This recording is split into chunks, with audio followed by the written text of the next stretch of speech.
മക്കളെല്ലാവരും ഊണ് കഴിച്ചതാണ്.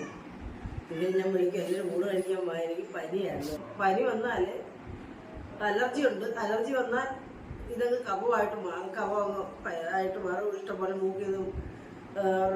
മൂക്കൊലിപ്പായിട്ട് പിന്നെ അതൊക്കെ സ്റ്റക്കായിട്ട് പിന്നെ മഞ്ഞക്കഫമായി പിന്നെ ചുമയായി പിന്നെ ആ പ്രശ്നമാകുന്നുണ്ടാവും.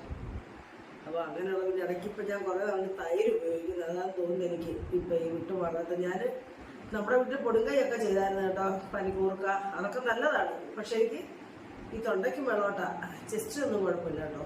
ഈ ശ്വാസമുട്ടുള്ളതായിരിക്കും. പക്ഷേ എങ്കിൽ കഫയെ സംബന്ധിച്ച് ഒന്നുമില്ല. ഈ തൊണ്ടയ്ക്ക് വെള്ളോട്ടാണ്. മൂക്കടപ്പ്, മൂക്കിൽ നിന്ന് ഇങ്ങനെ ഇതിപ്പോൾ ഇച്ചിരി കുറവുണ്ട്, മൂക്കിൽ നിന്ന് വരവും കുറവുണ്ട്. അപ്പം ഈ ചോറ് കഴിക്കാൻ പോകാൻ മക്കളെ താമസിച്ചു കേട്ടോ. അപ്പം നമ്മുടെ കുറച്ച് ചോറ് ചക്ക, നമ്മുടെ വീട്ടിലെ ചക്ക തീർന്നു. അപ്പം വെള്ളം എന്ന ചക്ക എല്ലാം അടന്ന് തോട്ടി വീണ്. അപ്പോൾ ഒരെണ്ണം രണ്ടെണ്ണം അച്ഛൻ കയറി പറിച്ച രണ്ടെണ്ണം ഉണ്ടായത് കേട്ടോ. നല്ല ചക്ക നല്ല. പക്ഷേ നമ്മൾ പ്രതീക്ഷിച്ചതുപോലെ നല്ലതുപോലെ വേഗം തുടയുന്ന ചക്ക അപ്പം ഇച്ചിരി കൂടുതൽ വെള്ളമായി.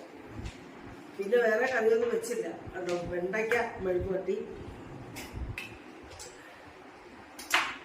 പിന്നെ നമ്മുടെ വേളൂരി മക്കളെ ഈ ചട്ടി ഇങ്ങനെ വെച്ചിരിക്കും. ഈ ചെറിയ ചട്ടിയാണ്. പിന്നെ ഈ വേസ്റ്റ് നമ്മൾ പാത്രത്തിലോട്ട് പകർന്നാൽ ഈ തേങ്ങ അരച്ച കറി നമ്മൾ സവാള ഇതിനകത്ത് അരച്ച് ചേർക്കത്തില്ല കേട്ടോ. അതുകൊണ്ട് ഉള്ളി നമ്മൾ കട്ട് ചെയ്തതുള്ളൂ, പട്ടിക്ക് കൊടുക്കാറുണ്ട്. അപ്പം പട്ടിക്ക് കൊടുക്കാനായിട്ട് കറി വേസ്റ്റ് ആവുമല്ലോ. നമ്മൾ വേറെ പാത്രത്തിനെടുത്ത്, ഞങ്ങളിവിടെ അധികം പേരില്ലല്ലോ, നമ്മുടെ ആവശ്യത്തിനെടുത്തിട്ട് ചട്ടിക്കകത്തുണ്ടെങ്കിൽ ഇരിക്കുന്നത്. അതുകൊണ്ടാണ് ഈ ചട്ടി എടുത്തതിനോട് വെച്ചിരിക്കുന്നത് കേട്ടോ. ഒരാൾ കപ്പിൻ്റെ ദോഷമൊന്നും പറഞ്ഞല്ല, എന്തിനും ചട്ടി ഇവിടെ വെച്ചിരിക്കുന്നത്. അതുകൊണ്ടാണ് കേട്ടോ.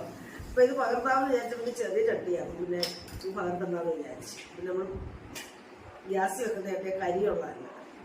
പിന്നെ മക്കളേടെ ഒരെണ്ണേ എടുക്കുന്നുള്ളൂ കേട്ടോ.